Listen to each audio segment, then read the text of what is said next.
Good morning to everyone. My name is Sumit Banerjee. Today, again, I am going to continue the second chapter of chemistry is matter around us pure. So, in last video, I am discussing a very important topic, uh, concentration of solution. So, today I am going to discuss uh, impure substance. So impure substance, I have completed the homogeneous and heterogeneous mixture difference in last video.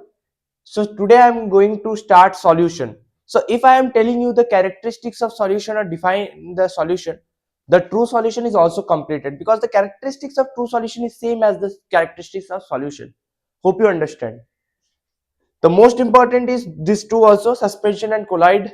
So they are the types of heterogeneous. Okay. So homogeneous means uniformly mixed, heterogeneous means non-uniformly mixed. And if you have any doubt from the concentration of solution last video, then you can ask in comment box freely. Don't worry. Okay. So here I am defining solution. If you means in exams, the question asked that define solution. Okay, what is solution? So how can you write this answer? So let us see. So this is the solution short form. So solution is a homogeneous mixture. Homogeneous mixture मतलब अभी मैंने कहा uniformly mixed होता है of to और more non reacting substances. ऐसे दो या दो से ज्यादा मतलब दो या दो से ज्यादा ऐसे सब्सटेंसेस जो नॉन रिएक्टिंग हो, रिएक्टिंग ना हो, एक दूसरे के साथ रिएक्ट ना करते हो, सब्सटेंसेस whose कंपोजिशन वेराइड, जो कि उसके कंपोजिशन जो है वेराई करता है, चेंज करता है विद इन सर्टेन लिमिट्स के अंदर. ठीक है. ओके. ये था सॉल्यूशन. अभी देखो, एक डाउट आप लोगों का क्लियर कर देता हूं कि बहुत जनों को लगता होगा कि सारे मिक्सचर सॉल्यूशन होते हैं. ये जो चीज है इसको मींस दिमाग से हटा दो.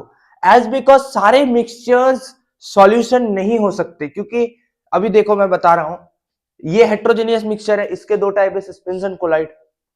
तो कुछ मिक्सचर तो सस्पेंशन भी हो सकते हैं, कुछ मिक्सचर तो कोलाइड भी हो सकते हैं. सारे मिक्सचर क्या सॉल्यूशन हो सकते हैं? नहीं.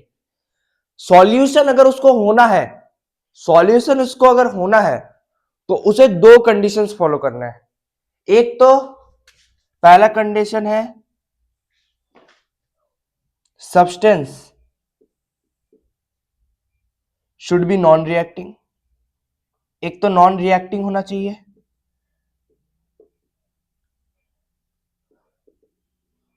सेकंड होमोजीनियस होना चाहिए. एक तो नॉन रिएक्टिंग होना चाहिए, सेकंड होमोजीनियस होना चाहिए. इसको मैं समझाऊंगा अभी, आप इसका स्क्रीनशॉट ले लीजिए.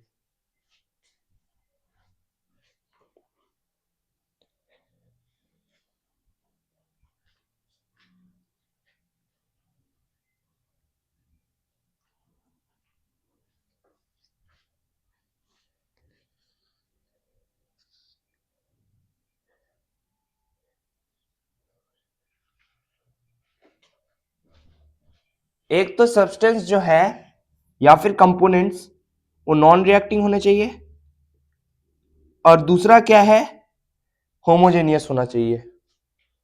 होमोजेनियस. ठीक है. समझे यहां तक? कोई दिक्कत? कोई दिक्कत?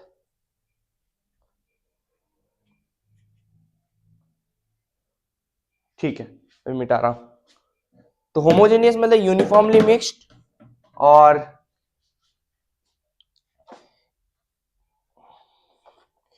नॉन रिएक्टिंग होने चाहिए कि एक दूसरे से रिएक्ट ना करे. ठीक है.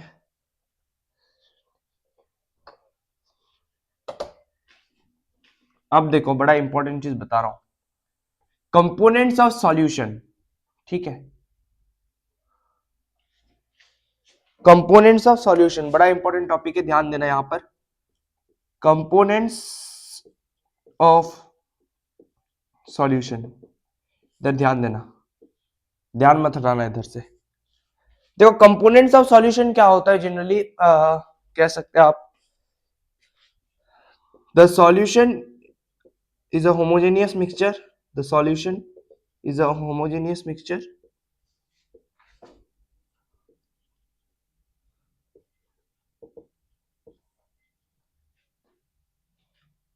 Homogeneous mixture Okay,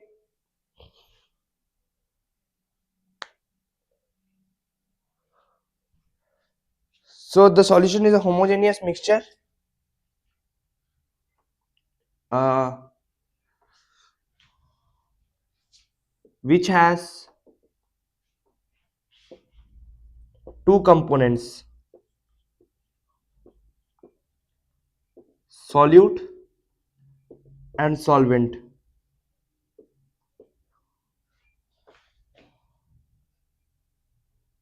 Solution containing two components,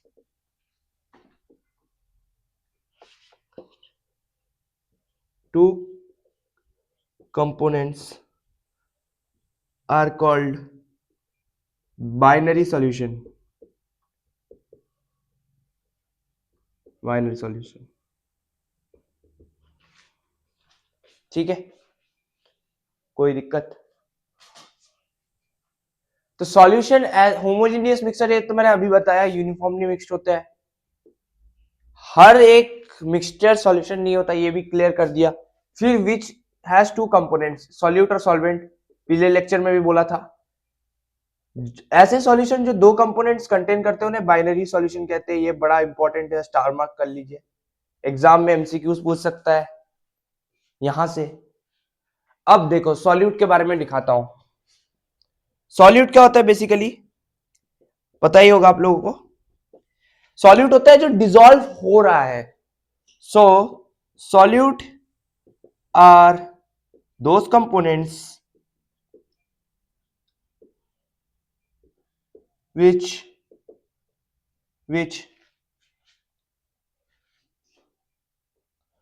dissolves in the solution का ये शॉर्ट फॉर्म है। solute is comparatively in lesser quantity, present in lesser quantity.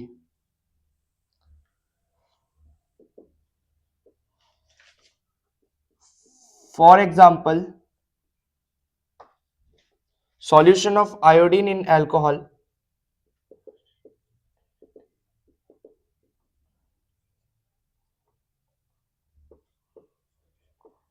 also known as tincture of iodine. Tincture,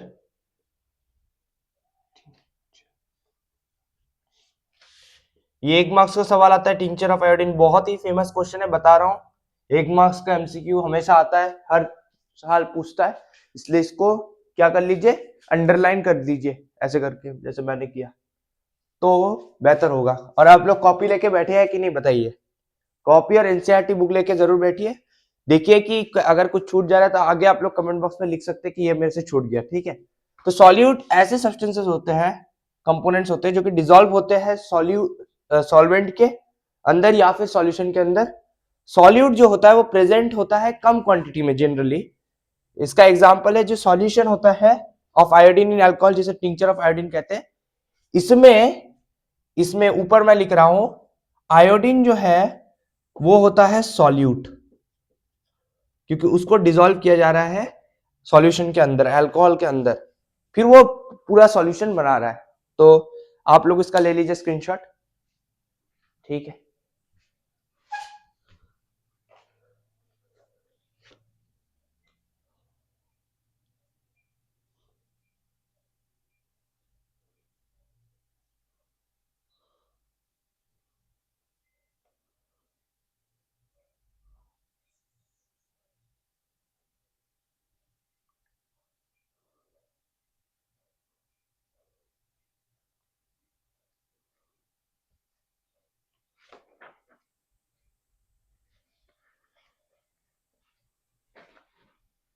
I hope आप लोगों ने screenshot ले लिया होगा। Definition के लिए सबसे बेहतर क्या है मैं बताऊं, डेफिनेशन के लिए सबसे बेहतर है आपका ये जो सॉल्यूशन है ये मत लिखिए, क्योंकि वो सॉल्यूशन बनाएगा ना, सॉल्वेंट लिखिए कि सॉल्वेंट के ऊपर हो रहा है, बस खत्म। अभी देखो इसको मैं मिटा रहा हूं, आई होप आप लोगों ने स्क्रीनशॉट ले लिया होगा। देखिए अब सॉल्वेंट बताऊंगा, सब फॉलो करिए, ठीक है, लास्ट तक देखिए।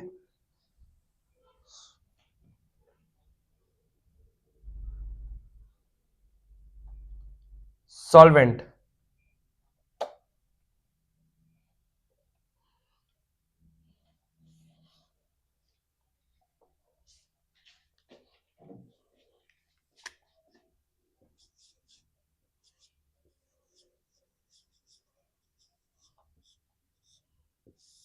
सॉल्वेंट, सॉल्वेंट क्या होता है बताओ?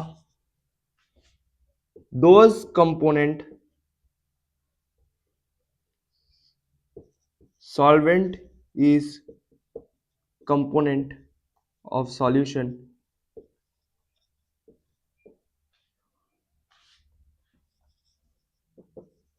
which dissolves other component in itself।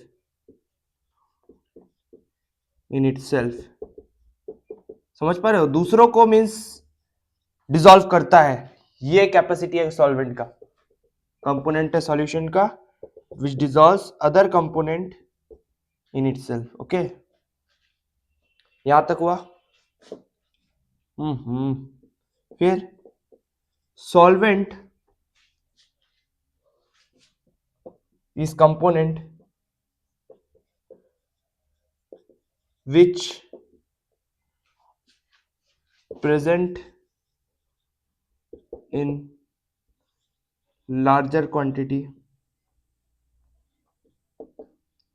जो लार्जर क्वांटिटी में प्रेजेंट हो, ठीक है। Solvent is component is present in larger quantity, जो ज्यादा क्वांटिटी में हो। सॉल्यूट जनरली कैसा होता है, कम क्वांटिटी में होता है, सॉल्वेंट ज्यादा होता है, दोनों को मिला के बनता है सॉल्यूशन, ठीक है। Solvent is component of solution which dissolves other component in itself. Solvent is component which present in larger quantity, जो लार्जर क्वांटिटी में प्रेजेंट हो।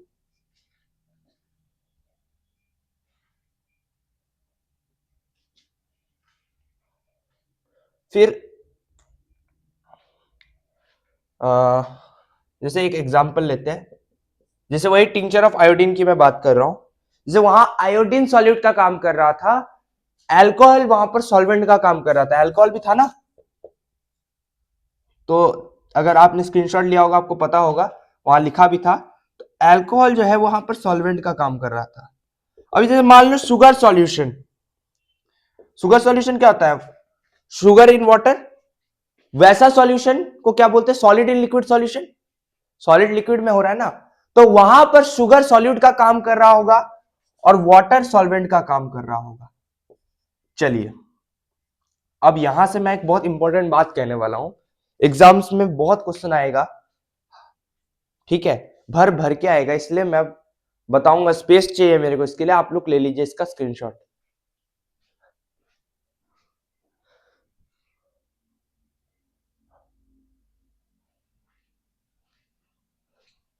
आई होप आप लोगों ने स्क्रीनशॉट ले लिया होगा। चलिए देखिए,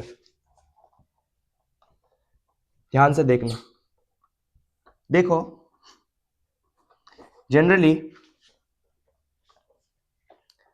दो टाइप के सॉल्यूशन मैं बता रहा हूं सॉल्वेंट के बेसिस पे, सॉल्वेंट के बेसिस पे दो टाइप के सॉल्यूशन ध्यान से समझ लो। सॉल्वेंट के बेसिस पे एक एक्वस सॉल्यूशन, स्पेलिंग देख लेना, aqueous, aqueous solution, aqueous, A Q U O U S, aqueous, non aqueous, यही तो हमको लग रहा है स्पेलिंग है एक्वस और नॉन एक्वस का।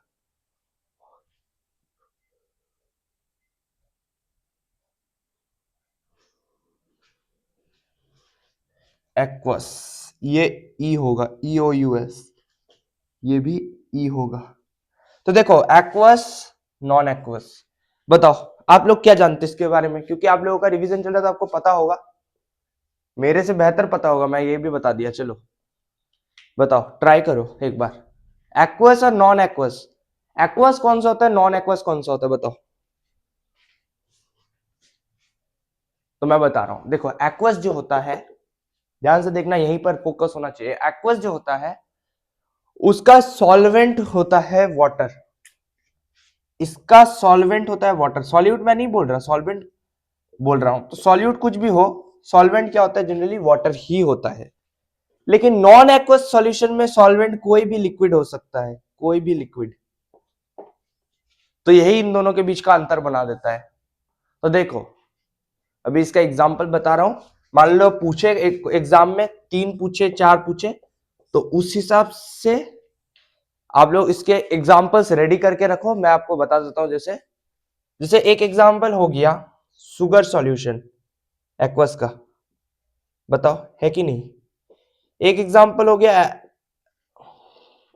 Acetic acid, acetic acid in H2O, इसको जनरली विनीगर कहते हैं, पता है कि नहीं। तीसरा एग्जांपल हो गया सॉल्ट सॉल्यूशन। अब ये सॉल्यूशन सॉल्यूशन लिख रहा हूं तो इसका मतलब ये नहीं कि इसका सॉल्वेंट बदल जाएगा, इसका सॉल्वेंट वाटर ही रहेगा। शुगर सॉल्यूशन में शुगर सॉल्यूट है और वाटर सॉल्वेंट है। सॉल्ट सॉल्यूशन में सॉल्ट सॉल्यूट है और वाटर सॉल्वेंट है। और सॉल्ट का केमिकल फॉर्मूला होता है NaCl, सोडियम क्लोराइड। ठीक है। नॉन एक्वस सॉल्यूशन का एग्जांपल में बहुत दिक्कत होता है, लेकिन इसको देखो कैसे याद कर सकते हो। जैसे एक S से S मतलब सल्फर इन कार्बन डाइसल्फाइड, एक एग्जांपल ये हो सकता है। ऐसे लिखिए ना आयोडीन इन अल्कोहल, जो टिंचर ऑफ आयोडीन बोल रहा था, अल्कोहल तो लिक्विड है, आयोडीन इन अल्कोहल।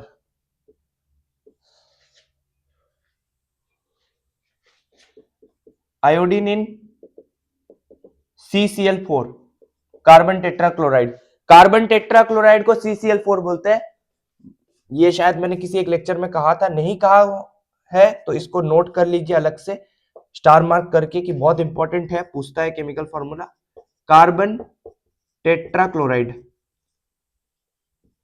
CCl4, उस पे आयोडीन, ये नॉन एक्वस है। तो CCl4 और वाटर क्या एक चीज है, CCl4 एक लिक्विड तो है लेकिन वो वाटर नहीं है। अल्कोहल भी लिक्विड है लेकिन वो वाटर नहीं है। लेकिन जिस सॉल्यूशन का सॉल्वेंट वाटर हो वो एक्वस सॉल्यूशन होता है। ठीक है। और क्या एग्जांपल्स हो सकते हैं, और क्या एग्जांपल्स हो सकते हैं।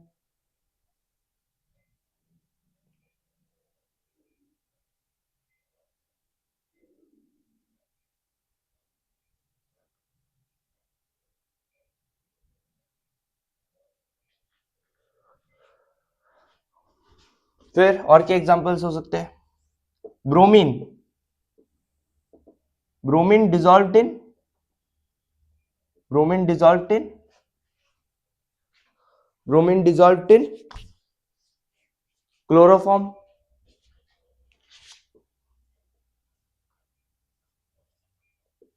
अभी देखो ध्यान से सुनना, ब्रोमीन का केमिकल फॉर्मूला बहुत इंपॉर्टेंट है। ब्रोमीन का केमिकल फॉर्मूला होता है Br, इसको जो है ये कर दीजिए,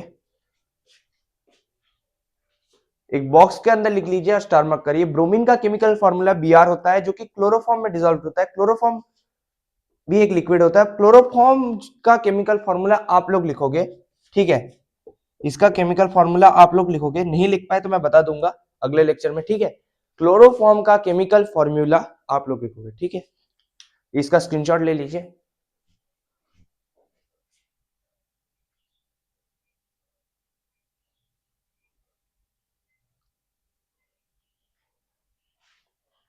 ठीक है, आई होप आप लोगों ने स्क्रीनशॉट ले लिया होगा। चलिए, तो एक बड़ा इंपॉर्टेंट टॉपिक क्लियर कर दिया।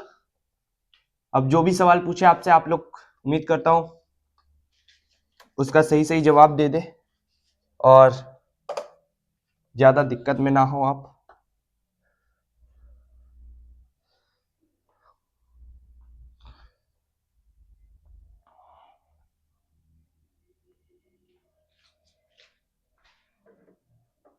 अभी देखिए, अभी मैं क्या पढ़ाऊं बताइए। अभी ना कैरेक्टरिस्टिक्स पे चलते हैं, बहुत देर से रह गया था। Characteristics of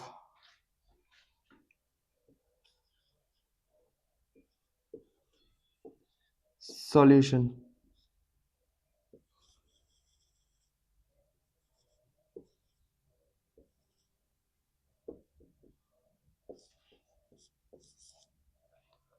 characteristics of solution, बताइए क्या हो सकता है कैरेक्टरिस्टिक्स ऑफ सॉल्यूशन।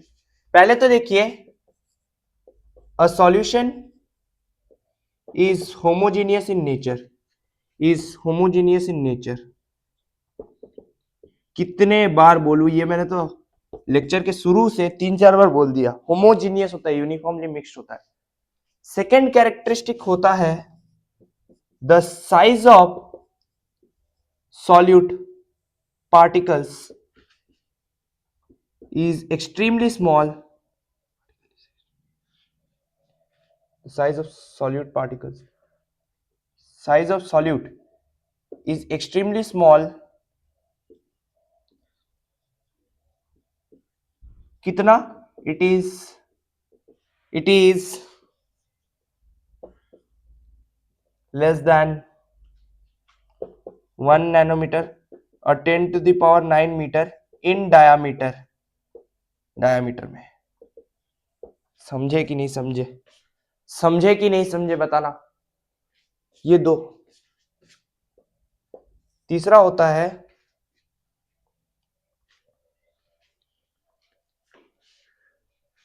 जो पार्टिकल्स ऑफ सॉल्यूशन होता है, the particles of solution can not scatter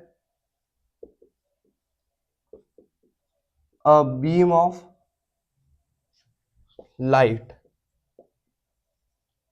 passing through solution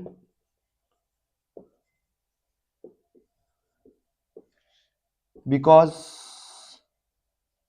of very small size, बहुत छोटे साइज के कारण। इसका स्क्रीनशॉट ले लीजिए।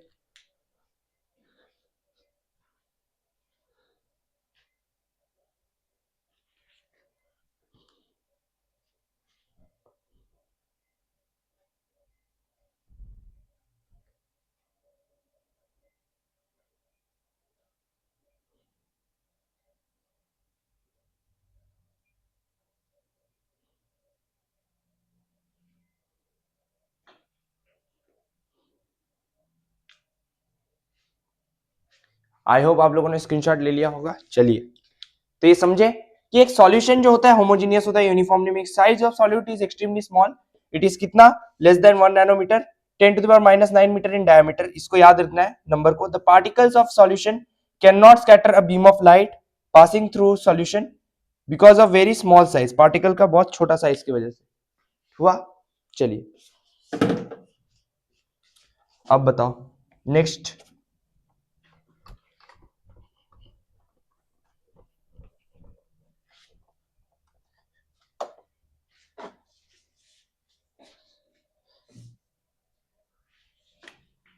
फिर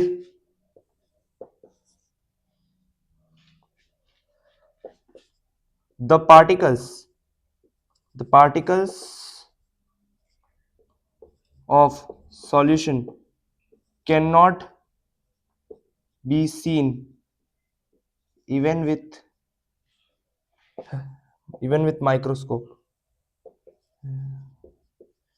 माइक्रोस्कोप से नहीं देखा जा सकता।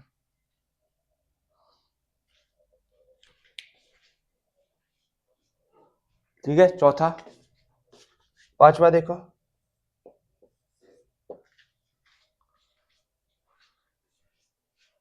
और बताओ।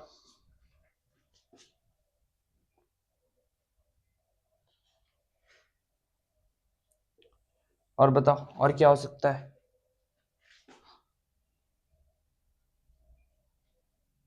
The solution is transparent in nature, transparent होता है कि नहीं?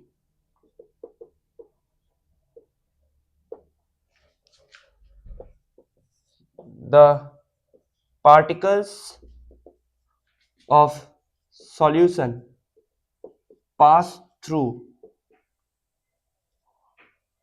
फिल्टर पेपर, फिल्टर पेपर से पास हो जाता है।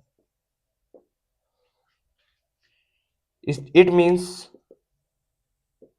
सॉल्यूशन, सॉल्यूशन का ये एब्रिविएशन होता है, छोटा फॉर्म होता है, ऐसे लिखते हैं, solution can not be separated the particles of solution pass through filter paper. It means solution cannot be separated. It means solution cannot be separated through भी लिख सकते हो या by filtration, through filtration process. ठीक है, इसका screenshot ले लो।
ठीक है, आई होप आप लोगों ने स्क्रीनशॉट ले लिया होगा। चलिए,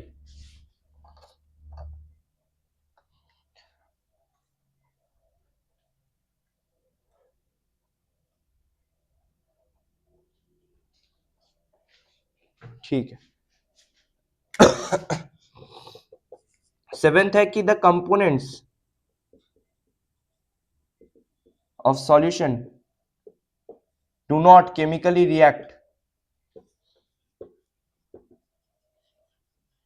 react with one another. 8 number है फ्रॉम 7 नंबर था कि जो कंपोनेंट्स होता है सॉल्यूशन का वो केमिकली रिएक्ट नहीं करता एक दूसरे के साथ। ये मैंने तब भी लिखा था यही चीज जब डेफिनेशन लिखा रहा था, और भी कैरेक्टरिस्टिक में यही बता रहा हूं कि केमिकली रिएक्टिव मींस रिएक्ट नहीं करता एक दूसरे से, और नॉन रिएक्ट दो या दो से ज्यादा नॉन रिएक्टिंग सब्सटेंसेस को मिक्स्ड करने पर सॉल्यूशन बनता है। अब देखो ये जैसे ये हो गया 7.8 पॉइंट होगा,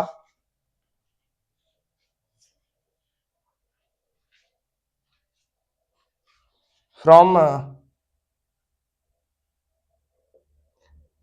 कि एक तो कंपोनेंट्स ऑफ सॉल्यूशन को आप ऐसे तो सेपरेट कर नहीं सकते, तो उसे कर सकते हो कैसे, through the process of crystallisation. इस चीज को मैं ऐसे कीवर्ड में लिख दे रहा हूं, आप लोग भी लिख सकते हैं समझने के लिए। क्रिस्टलाइजेशन ये एक, एंड एवापोरेशन एक और पॉइंट है 9 नंबर, उसको आप लोग खुद लिखोगे। Sorry, try by yourself. 9 number point आप लोग खुद लिखोगे। चलिए स्क्रीनशॉट ले लीजिए।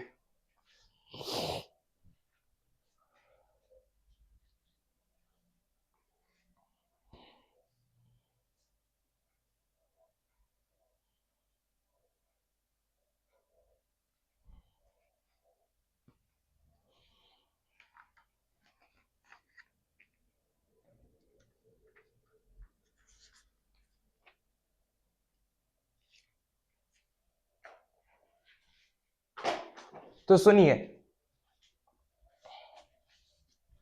तो देखिए इसको मैं समझा देता हूं कि 6 जो पॉइंट लिखा है वो आपको समझ में आया, कोई दिक्कत हुआ कमेंट बॉक्स में लिखना। देखो जो कंपोनेंट ऑफ सॉल्यूशन होता है वो एक दूसरे के साथ केमिकली कभी रिएक्ट नहीं करता, ये मैं बहुत बार बोल चुका हूँ। क्रिस्टलाइजेशन और इवापोरेशन से सॉल्यूट पार्टिकल्स को आप रिकवर कर सकते हो, सेपरेट कर सकते हो, और किसी प्रोसेस से नहीं हो सकता, ठीक है। क्रिस्टलाइजेशन, इवापोरेशन, इवापोरेशन पता होगा आपको, जो बॉयल करके फिर वेपर बना दिया जाता है, उससे आप सेपरेट कर सकते हो, उसके अलावा और कोई तरीका नहीं है। फिर क्रिस्टलाइजेशन से भी कर सकते हो। एक काम करो, आप लोग का टास्क रहेगा, टास्क नंबर 2 है शायद, कि क्रिस्टलाइजेशन को आप एक्सप्लेन खुद से करोगे, ठीक है, लिखने का ट्राई करोगे, नहीं हुआ तो मेरे को बताना, और 9 नंबर पॉइंट भी खुद से लिखने का कोशिश करना, क्योंकि बहुत सारे पॉइंट्स इसके, कोई भी पॉइंट लिखना, अगर नहीं होता मेरे को बताना। ओके, सो मैं इसे मिटा रहा हूं।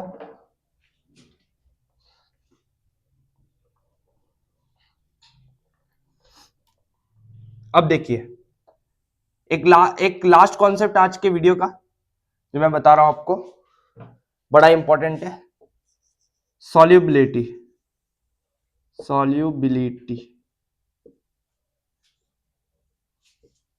ये क्या है? इसका मतलब होता है the amount of solute, the amount of solute, पहले डेफिनेशन लिखा देता हूं, in grams, in gram, GM लिखते हैं, हुआ यहां तक हुआ, the amount of solute in gram, हो गया, the amount of solute in gram present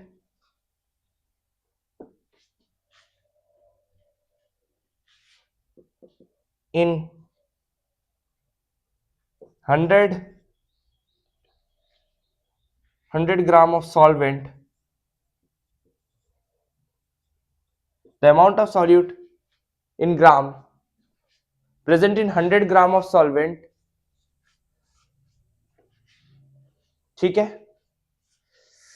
तो देखिए सॉल्युबिलिटी को देखो कैसे लिखना है, the amount of solute in gram present in 100 gram of solvent, 100 gram of solvent at atmospheric pressure, ओहो डेफिनेशन गड़बड़ हो रहा है, देखो, eight particular temperature is solubility of that solute in that solvent at that temperature। समझ में आया कि नहीं आया? उस टेम्परेचर में सॉल्यूट का solvent, solubility of that solute, उस सॉल्यूट का उस सॉल्वेंट के अंदर उस टेम्परेचर में, ऐसे बोलते हैं इसको। इसलिए तो ये थोड़ा सा डेफिनेशन इसका ट्रिकी है, और ऐसे ही लिखना पड़ेगा, तब जाके अगर ये 2 मार्क्स का हुआ तो आपको 2 मिलेगा, 1 का हुआ तो 1 मिलेगा, जैसा मार्क्स उस हिसाब से लिखना है आपको। यही पूरा डेफिनेशन है, ठीक है। इसका ले लीजिए स्क्रीनशॉट।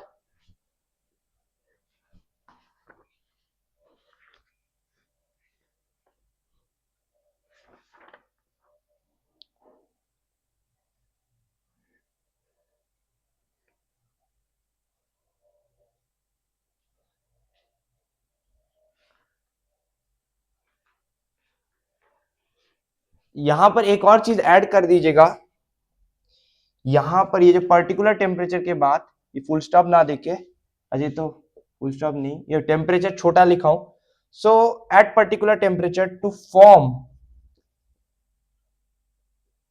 a saturated solution,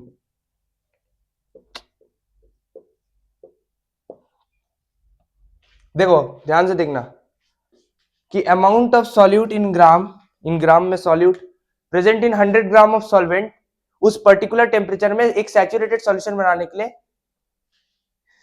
इस सॉल्युबिलिटी, वो सॉल्युबिलिटी है ऑफ दैट सॉल्यूट, उस सॉल्यूट का in that solvent at that temperature, हुआ, ठीक है। इसका स्क्रीनशॉट ले लीजिए।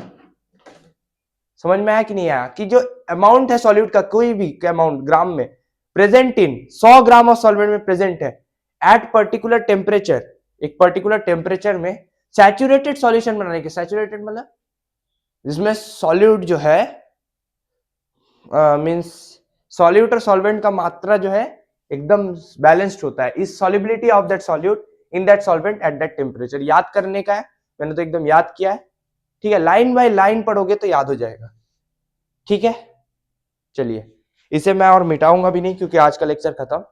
आज के लिए बस इतना ही। अब रह गए कौन से topic, suspension, colloid, types of colloid, और 2-3 चीजें शायद फिजिकल केमिकल चेंज वो भी है, तो उसके लिए शायद 2-3 लेक्चर और लग जाएंगे। कोई बात नहीं, मैं आपको अच्छे से धीरे धीरे समझाऊंगा। एग्जाम्स को रिलेटेड अगर कोई डाउट हो, मतलब इन 6 चैप्टर से जो मैं पढ़ाया हूं, तो आप पूछ सकते हैं और अच्छे से एग्जाम दीजिए, ठीक है। तब तक के लिए all the best and bye.